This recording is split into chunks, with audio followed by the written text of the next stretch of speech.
ನಾವು ಪ್ರಾಡಕ್ಟ್ನ ಸೇಲ್ ಮಾಡೋದು ಲಾಭನ ಅಥವಾ ನಷ್ಟನ. ಹಾಗೆ ಮೀಶೋದಲ್ಲಿ ಸೇಲ್ ಮಾಡೋದಕ್ಕೆ GST ಬೇಕಾ ಅಥವಾ ಬೇಡವಾ?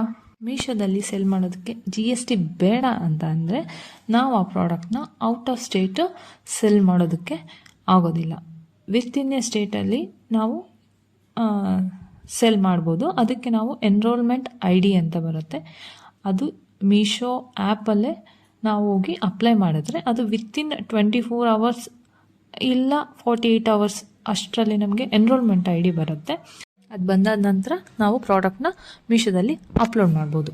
ಅಪ್ಲೋಡ್ ಮಾಡುವಾಗಲೂ ಅಷ್ಟೇ ನಾವು ಪ್ರೈಸ್ನ ಕರೆಕ್ಟಾಗಿ ಅಪ್ಲೋಡ್ ಮಾಡಬೇಕು. ಫಸ್ಟಿಗೆ ನನಗೆ ಅಷ್ಟು ಸರಿಯಾಗಿ ಗೊತ್ತಾಗಲಿಲ್ಲ, ಹೇಗೇಗೋ ಅಪ್ಲೋಡ್ ಮಾಡಿಬಿಟ್ಟಿದ್ದೀನಿ, ಅದರಿಂದ ನನಗೆ ಲಾಸ್ ಆಗುತ್ತೆ. ಸೊ ಅದು ಒಂದು ಪ್ರಾಡಕ್ಟ್ ಅಪ್ಲೋಡ್ ಮಾಡುವಾಗ ನನಗೆ ಹಾಗೆ ಆಯಿತು. ನೆಕ್ಸ್ಟಿಂದ ನಾನು ಕರೆಕ್ಟ್ ಮಾಡಿದೆ.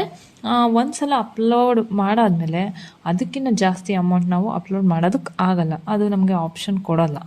ನಾವು ಮತ್ತೆ ಎಡಿಟ್ ಮಾಡಿ ಪ್ರೈಸ್ನ ಹಾಕ್ತೀವಿ ಅಂದರೆ ಅದು ಯಾವಾಗಲೂ ಮುಂಚೆ ಹಾಕಿದ್ದಕ್ಕಿಂತ ಕಮ್ಮಿನೇ ಹಾಕಬೇಕು, ಅದಕ್ಕಿಂತ ಜಾಸ್ತಿ ಹಾಕೋದಕ್ಕೆ ಚಾನ್ಸಸ್ ಇಲ್ಲ.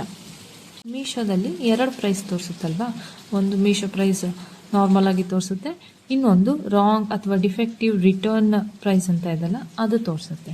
ಸೊ ನಾವು ಫಸ್ಟಿಗೆ ಮೀಶೋ ಪ್ರೈಸ್ನ ಹಾಕಿದ್ಮೇಲೆ ರಾಂಗ್ ರಿಟರ್ನ್ ಪ್ರೈಸ್ನ ಅದೇ ತೋರಿಸುತ್ತೆ. ಸೊ ನಾವು ಹಾಗೆ ಬಿಟ್ಟರೆ ಅದು ತುಂಬ ಕಮ್ಮಿಗೆ ತೋರಿಸಿರುತ್ತೆ. ನಾವು ಅದನ್ನು ಚೇಂಜ್ ಮಾಡೋ ಚಾನ್ಸಸ್ ಇದೆ. ಯಾವಾಗ ಅಂದರೆ ಯಾವಾಗ ಫೋಟೋ ಅಪ್ಲೋಡ್ ಮಾಡ್ತೀವೋ ಪೂರ್ತಿ ಅದು ಪ್ರೊಸೆಸ್ ಕಂಪ್ಲೀಟ್ ಆಗುತ್ತಲ್ಲ ಅಷ್ಟರ ಒಳಗೆ ಮಾಡಬೇಕು.